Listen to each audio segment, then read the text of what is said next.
Now imagine reading a book, but you're not allowed to turn back the pages, and the only way you can reconcile on what you've just read is by trying to recall and think back to what you've just read through.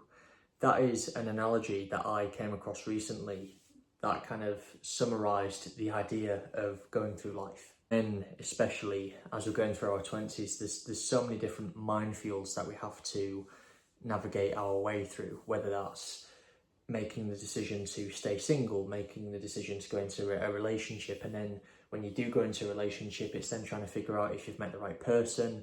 Are they toxic? Are they worth staying with? You've then got the trade-off that you have to make of potentially leaving toxic friendships to potentially, grow and develop as a person. The idea of potentially setting up your own business. You kind of get the point. There's so many different options that we have to navigate, and the only way we will know if we've made the right decision is with the luxury of retrospect, or the luxury of hindsight.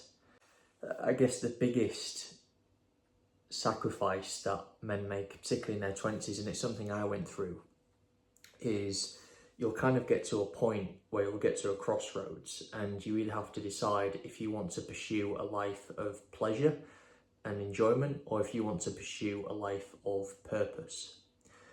Now, from my point of view, I kind of got to a position where the idea of going to parties and the idea of just trying to live it up all of the time didn't appeal to me. And I often remember kind of going to social events and just not quite being able to enjoy the experience of being there. And for me, it's because I just felt like I had more to offer. I wanted to physically do and achieve more, wanted to be more productive. I felt like I had more to offer to the world.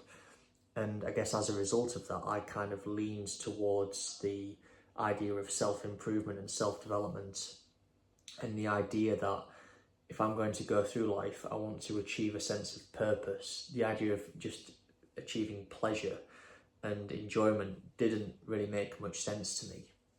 And quite frankly, I just felt more empowered through kind of leaning towards the self-development, self-improvement route, and really kind of pursuing something that challenges me and forces me to feel pressure and forces me to feel stress. There's something about that kind of makes me feel alive.